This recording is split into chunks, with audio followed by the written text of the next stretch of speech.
Greetings, aviators, and welcome to War Thunder. This is, yeah, first in a very long while I've done any kind of War Thunder content at all. But it's not like I've been playing it a whole lot I basically haven't been playing it for quite a long time.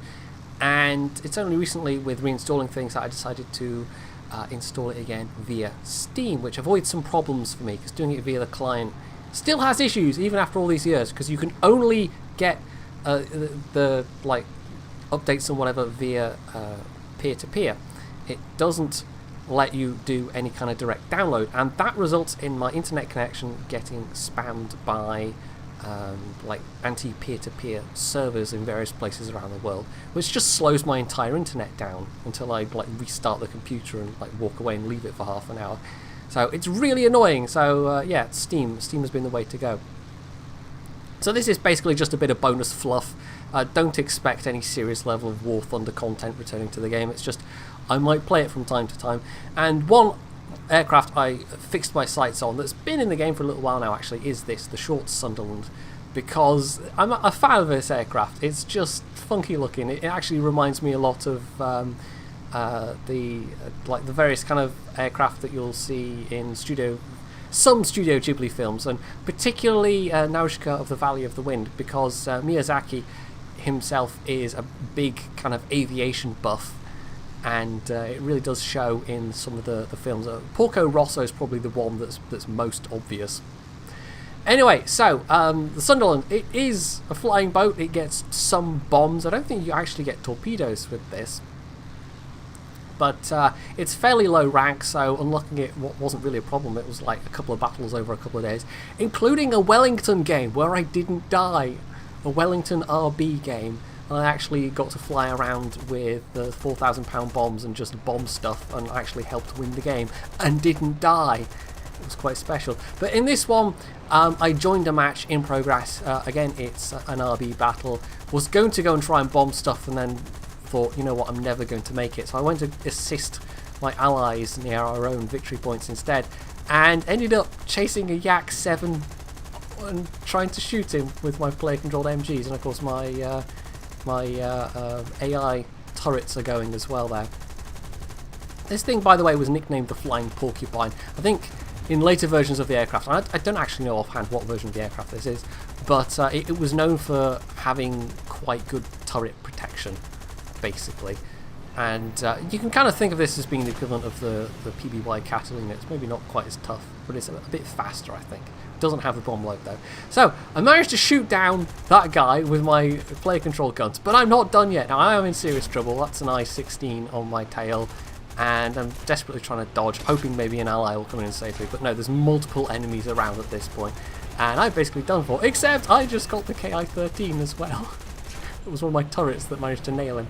Now, I've actually got it from another point of view. We'll have that in a brief second. But yeah, there, I'm done. So 2 air kills with the Sunderland in a realistic battle. 1500 XP. Yeah. So that was that's probably better than I would do in most of my fighters, because I'm terrible in fighters generally. Most of the reason I came back to play air battles is just I wanted to finally try out this thing, and it is kind of fun. It's silly. So here we go, from a different perspective. In the replay file, I can say did I say KI 13? No, it's 43. Anyway, don't think there's such a thing as a key 13. So yeah, he comes in. I've got the I-16 peppering me with shots, and good lord, what a lot of guns that thing gets. But that KI 43 is coming in as well, thinking, oh, that's a nice fat juicy target. And I am a nice fat juicy target, but I'm a nice fat juicy target that's got several turrets. And that's going to cost him his aircraft, as you already know. So it's mostly the I-16 that's putting shots in. The KI does a little fly past, doesn't really land any shots, and we're about to see the kill. There we go. One of my turrets nails him. So yeah, I've been playing a couple of games a week of War Thunder in RB, so you might see maybe, if I have a fun match, you might see maybe a game or two, but I'm unlikely to return to ground forces. I just don't like War Thunder ground forces. Of course, the big announcement with from Gaijin has been that they're putting in basically boats, but it's going to be small craft. It's going to be like PT boats slash E-boats slash MTBs, as they were in British service. So like small patrol craft torpedo boats, essentially. And it kind of makes sense, but it's also left a lot of people disappointed because they wanted something like World of Warships, except a more realistic take on World of Warships. Although I would hesitate to say War Thunder was realistic. Maybe more authentic in a lot of ways, but realistic might be stretching it a bit. So that was my result. Not a whole lot. I mean, Gaijin's still Gaijin. They seem to have just been nickel and diming people as much as ever, but that was enough. I mean, it was eventually a win. The guy in top place tried to ram the last bomber, failed, killed himself, and at that point I was face palming, and we actually had a Spitfire that was able to like the AI ground forces took one of the victory points, and that was it. We won at that point, but it was very, very close. That was it a yak or something like that?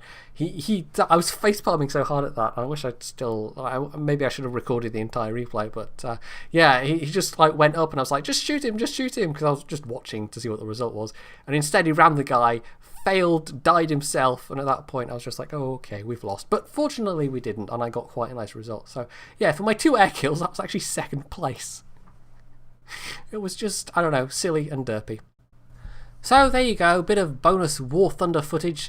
Hopefully you've enjoyed this, and if you have, you can leave it in the comments below. You can hit the like button, you can sub to my channel if you haven't already, and as always, stay tuned for more.